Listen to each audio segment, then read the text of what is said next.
While this podcast isn't rated explicit, the content may not be suitable for younger listeners. Welcome to Sex for Saints, the Christian couple's guide to great sex. I am your host, certified sex and marriage coach, Amanda Lauder. This is episode 307, 3 Things That Affect Sexual Desire.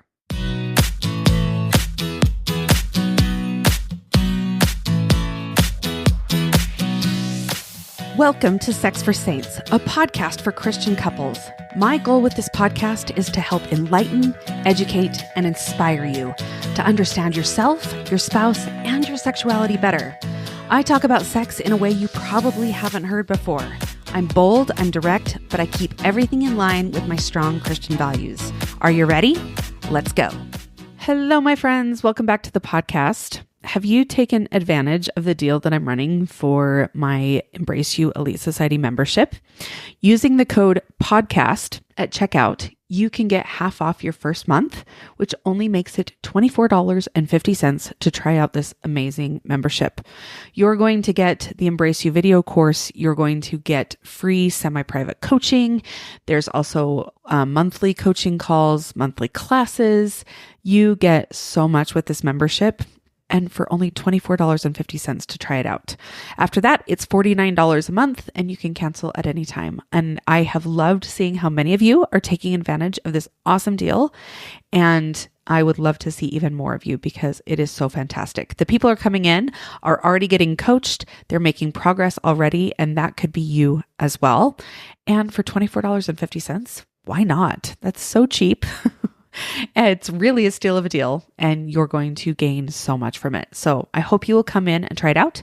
Go to amandalauder.com/membership to learn all about it. All right, let's dig into today's podcast. So sexual desire is something that we talk a lot about on this podcast. Why? Because a lack of desire is the number one thing that women come to me for help with. They really don't understand where their desire went or how to get it back. So today we're going to dive in deeper to something that Dr. Kelly Casperson and I touched on 2 weeks ago on our episode about hormones. That desire is multifaceted and must be examined from a biological, psychological, and sociological standpoint. So let's dive in. So to start, let's unravel the biological aspect. So at its core, biological factors encompass the physiological mechanisms that influence women's sexual desire. Think hormones like estrogen and testosterone, neurotransmitters like dopamine, and the intricate interplay of neural circuits in the brain. These biological underpinnings are crucial in shaping a woman's libido and arousal patterns and overall sexual response. For example, during the menstrual cycle, fluctuations in hormone levels can significantly impact a woman's desire for sex. Research suggests that rising levels of estrogen prior to ovulation can heighten sexual desire, while progesterone dominance in the luteal phase may dampen it. Moreover, neurotransmitters such as dopamine, serotonin, and oxytocin play pivotal roles in modulating mood, arousal, and bonding, further highlighting the intricate biological tapestry of women's sexual desire. As we discussed in my episode with Dr. Kelly Casperson during perimenopause and menopause, there is a huge dip in hormones that can affect women's sexual desire. These hormonal fluctuations can have a profound impact on women's sexual desire and response. For some women, declining estrogen levels may lead to decreased vaginal lubrication, discomfort during intercourse, and reduced sensitivity in the genital area, which can affect their enjoyment of sexual activity and desire.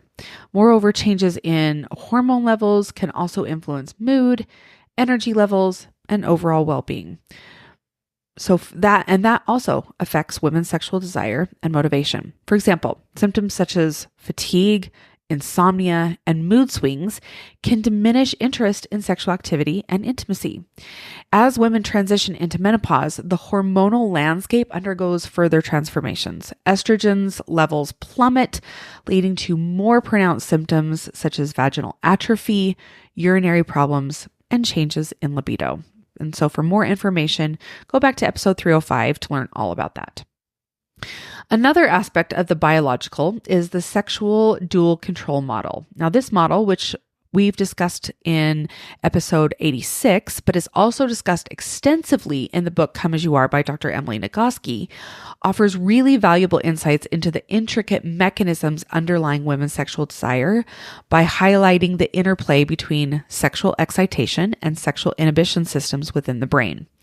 Now, the sexual excitation system is like the gas pedal, driving arousal and sexual response. And the sexual inhibition system acts as the brake, regulating and inhibiting sexual cues and behaviors. For women, variations in the sensitivity and balance between these two systems can profoundly influence their sexual desire and behavior.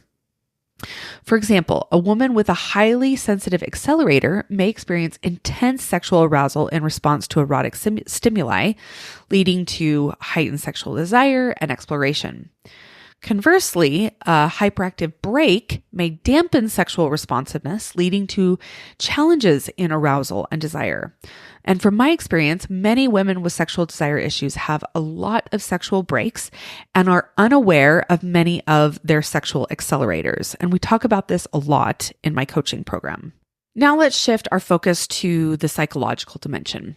Unlike biological factors, which are largely governed by physiological processes, psychological aspects delve into the realm of thoughts and belief systems, emotions, and experiences that influence a woman's sexual desire. Now, this encompasses a myriad of factors, including past traumas, conditioning, cultural upbringing, self-esteem, body image, and relationship dynamics, which is one of the reasons why we talk so much on this podcast about marriage and the overall relationship, because those dynamics affect sex and the sexual relationship and her arousal and desire and response. So, for instance, a woman who has experienced sexual trauma, whether that's previous sexual abuse or assault, or it could even be years of duty sex within the marriage, may struggle with intimacy and arousal due to psychological triggers associated with those past experiences.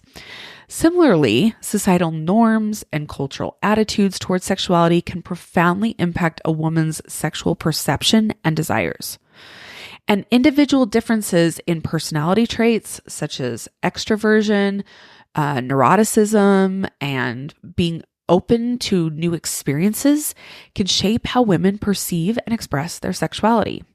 So one significant psychological factor that can impact a woman's sexual desire is stress. And we've talked a lot about this here on the podcast as well. High levels of stress, whether from work, relationships, or, kids or other life challenges, can significantly dampen libido and arousal for the majority of women.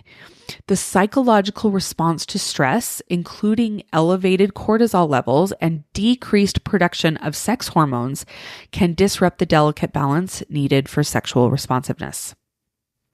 Another key aspect is body image and self-esteem. Women who struggle with body image issues or low self-esteem may experience difficulties in feeling confident and desirable in sexual situations. Media representations of an idealized body type can exacerbate these insecurities, leading to feelings of inadequacy and reluctance to engage in sexual activity. Now, relationship dynamics, like I said before, can profoundly influence a woman's desire for sex. Positive experiences characterized by trust, intimacy, and pleasure can enhance sexual desire, while negative experiences marked by coercion, betrayal, or dissatisfaction can create barriers to sexual openness and exploration. So I know a lot of times the marriage dynamic episodes of this podcast are not as listened to. They're not people's favorites as much as like the actual sex ones are. But the reason why I include them is because they play such a large part in this sexual relationship and dynamic. All right. Let's also talk about the quality of communication and emotional intimacy within the relationship. This can also impact women's sexual desire. So couples who are able to openly communicate their desires, boundaries, and needs tend to experience greater sexual satisfaction and desire. On the other side of this, unresolved conflicts, lack of emotional connection, and unmet relational needs can contribute to diminished sexual desire and satisfaction. All right. Now, the final part of this is the sociological dimension. So unlike the biological and psychological factors, which focus on individual level processes, the sociological aspect zooms out to examine a broader social, cultural, and contextual factors that shape women's sexual desires. Now, these include societal norms, gender roles, media representations, and institutional structures that influence how women perceive and navigate their sexuality within a larger social framework. For example, traditional gender roles may prescribe different expectations and behaviors for men and women regarding sexual initiation, expression, and autonomy. Media portrayals of sexuality often perpetuate unrealistic standards of beauty and sexual performance, which can impact women's self-image and confidence in the bedroom. And then we have systemic factors such as like access to healthcare, education, and economic resources that can influence women's sexual health and well-being. Now, one significant sociological factor that shapes women's sexual desire is cultural norms and values surrounding sexuality. So different cultures have varying attitudes towards sex, ranging from conservative to liberal. Now, in conservative religions like ours, of course, these views tend to be more conservative as well. For example, ours that prioritize modesty and chastity, women may internalize beliefs that equate sexual desire with shame or immorality, leading to feelings of guilt or repression, even if they logically know it's okay because they're married now. These cultural norms dictate acceptable sexual behaviors, expectations, and taboos, which can profoundly impact how women perceive and express their desires, even within marriage. Now, societal expectations regarding gender roles and sexual scripts can influence women's sexual desires and behaviors as well. Traditional gender roles often prescribe passive and submissive roles for women in sexual encounters, while men are expected to be assertive and dominant. And these prescribed roles can limit women's agency and autonomy in expressing their desires and preferences.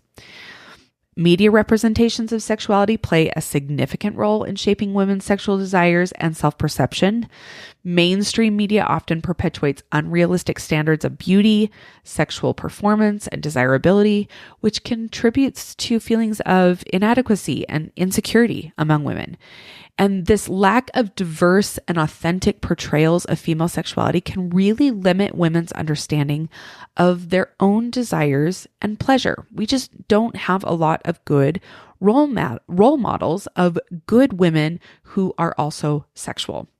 So I asked this question on social media a while ago, like, what good role models do you have when it comes to good women who are also sexual? And they came up with a few things like Candace Cameron Bure.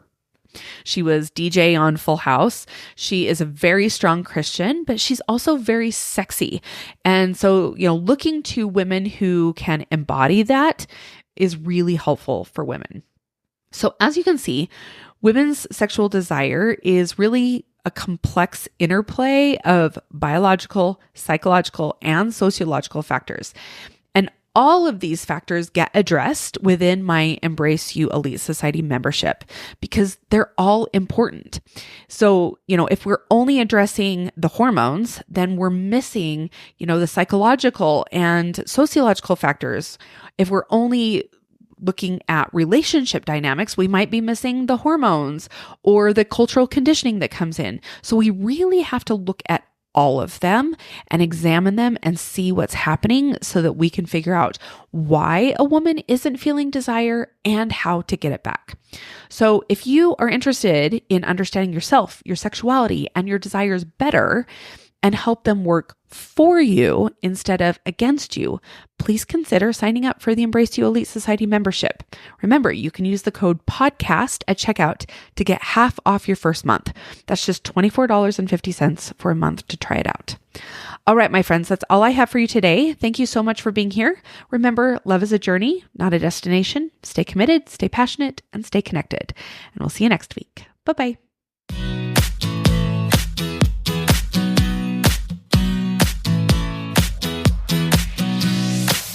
If you want to learn how to apply what I teach you on this podcast, I want to invite you to work with me in my Embrace You coaching programs. In my coaching programs, I teach you all of the skills and tools you need to have a better relationship with yourself, your spouse, and your sexuality. You also get weekly coaching to help you apply what you are learning in your own relationship.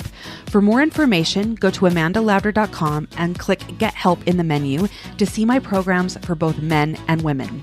Like what you're hearing on this podcast? Make sure you hit subscribe so you don't miss a single episode.